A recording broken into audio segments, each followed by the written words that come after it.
Hello viewers, நாங்களோட Lakshmi. நீங்கள் பார்த்துருக்கிறது 0 லக்ஷ்மி. ரொம்பவே ஹாப்பியான ஒரு அப்டேட்டுங்க. காவேரியோட அந்த பேக் பற்றி எல்லாரும் கொஞ்சம் குழப்பிக்கிட்டு இருந்தோம்ல, அதை பற்றி நான் ஒரு வீடியோ பேசுகிறேன். ஓகேவா? ரொம்ப இம்பார்ட்டண்டான ஒரு அப்டேட் கிடச்சிருக்கு. இப்போ பாருங்கள், காவேரி அவங்க அம்மா வீட்டில் இருக்காங்க, விஜயுமே இருக்காங்க, ராகினி இருக்காங்க, விஜயோட சித்தி இருக்காங்க, கங்கா இருக்காங்க, எல்லாரும் இருக்காங்க. எங்களுக்கு சந்தோஷமும் இருக்குது அப்படிங்கிறது தான். ஏன்னா காவேரி பேக் எடுத்துகிட்டு எங்கேயோ போயிட்டாங்களாட்டிருக்கு, அப்படியாமே இப்படியாமே நம்ம பயந்துட்டு இருந்த தருணத்தில், எங்கள் அம்மா வீட்டில் என் புருஷன் கூட தான் இருக்கேன், இப்போ என்ன பிரச்சனை உங்களுக்கு அப்படிங்கிற மாதிரி இந்த லைவ்ல அப்டேட் தெரியுது. கூடவே சித்தியும் இருக்காங்க, ராகினி வேற இருக்காங்களே, அது வேற ரொம்ப முக்கியமான விஷயம். எனிவேஸ், வெண்ணிலா இல்லாத வரைக்கும் எங்களுக்கு சந்தோஷம் தான். ராகினி கூட பரவாயில்ல, இப்போ வெண்ணிலா இருக்கக்கூடாது, நிலைமை எப்படி ஆயிடுச்சு பாருங்களேன். ஓகே, இன்னைக்கு ஷூட்டிங் ஸ்பாட்ல ஒரு பியூட்டிஃபுல்லான லைவ். இன்னைக்கு ஷூட்டிங் போயிட்டு இருக்கு. விஜயுமே அங்கே இருக்கிறாங்க, அவருக்கு ஷூட் போயிட்டு இருக்கு அப்படின்னு தான் காவேரி அப்டேட் பண்ணியிருக்காங்க.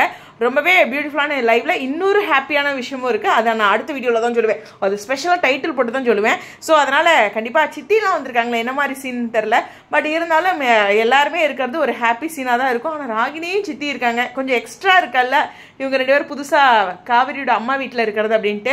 எனிவேஸ், விஜயும் அந்த லொக்கேஷனில் இருக்காங்க. பார்ப்போம் என்ன நடக்குதுன்ட்டு. பட் என்னமோ எனக்கு இந்த லைவ் பார்த்தோன்னே ஒரு ஹாப்பியாக இருக்குது. என்னமோ விஜய் வீட்டில் நேற்று காவேரி இருக்கும்போது கூட ஒரு கொஸ்டின் மார்க் மனசில் வந்துச்சு. இப்போ என்னமோ ஒரு ஆறுதலாக இருக்குது மனசு, இல்லையா? உங்களுடைய கருத்துக்களை சொல்லுங்கள். லைவ் ஃபுல்லாக நான் பார்க்கல, எவ்வளோ நேரம் லைவ் வந்தாங்க, யாராச்சும் பார்த்தீங்களா ஃபுல் லைவ்? அது கீழே கமெண்ட்ஸில் சொல்லுங்கள். நான் ஆன்லைன் வந்தோடனே லைவாக சடப்படான்னு லைவில் போயிட்டேன். ஓகேவா? சரி, உங்களுடைய கருத்துக்கள் ஸ்டேடியம்.